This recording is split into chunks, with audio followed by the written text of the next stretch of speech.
నేను data structure గురించి చెప్తాను.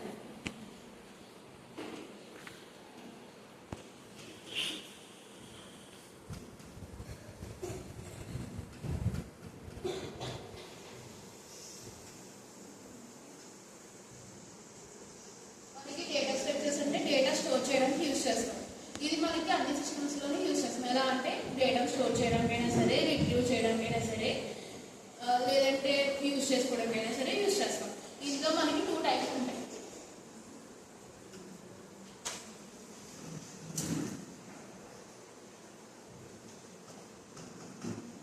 లీనియర్ ఒకటి,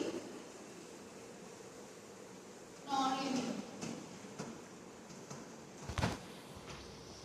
లీనియర్ అంటే మనకి ఏదైతే డేటా లీనియర్గా సీక్వెన్షియల్గా అంటే ఆర్డర్ వైజ్గా అరేంజ్ చేసిందో అది లీనియర్ అంటాం. ఏదైతే ఆర్డర్లో కాకుండా సీక్వెన్షియల్లో కాకుండా నాన్ లీనియర్గా అరేంజ్ చేస్తామో దాన్ని నాన్ లీనియర్ అంటాం.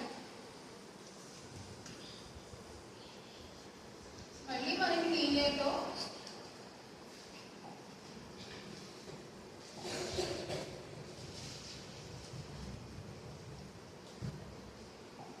లీనియర్లో 2 టైప్స్ ఉంటాయి. ఒకటి స్టాటిక్, ఒకటి డైనమిక్.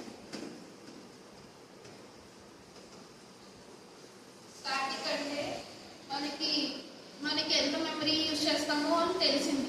అంటే మనకి దానికి ఒక ఎగ్జాంపుల్ తెలుసు. మన ఫస్ట్ సెమిస్టర్లో సి లాంగ్వేజ్లో దీనికి ఎగ్జాంపుల్ వచ్చేసి అరేస్. అరేస్ అంటే ఒక collection of same data type. అలాగే డైనమిక్ వచ్చేసరికి మనం రన్ టైంలో ఎంత డేటా కావాలంటే అంత డేటా తీసుకుని యూజ్ చేస్తాం అన్నమాట. అంటే లైక్ దీనికి ఎగ్జాంపుల్స్గా మనకి స్టాక్స్ కార్, క్యూస్, లింక్డ్ లిస్ట్.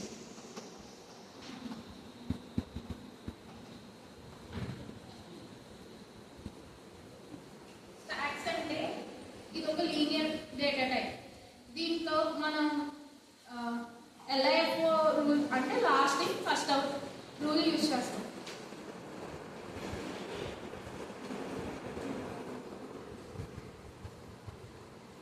యూజ్ అంటే ఫస్ట్ ఇన్ ఫస్ట్ అవుట్ అనే మెథడ్ యూజ్ చేస్తాము.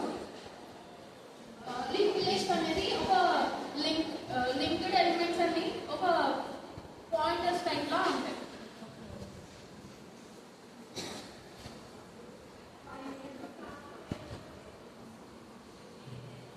నాన్ లీనియర్ చూసుకుంటే 2 టైప్స్, ట్రీస్, గ్రాఫ్స్. ట్రీస్ అనేది ఇది ఒక టైప్ ఆఫ్ డేటా. దాని డేటాని ట్రీ టైప్ షేప్లో కానీ స్ట్రక్చర్లో కానీ అరేంజ్ చేసుకుంటాం. దీనికి రూట్ నోడ్ ఉంటుంది.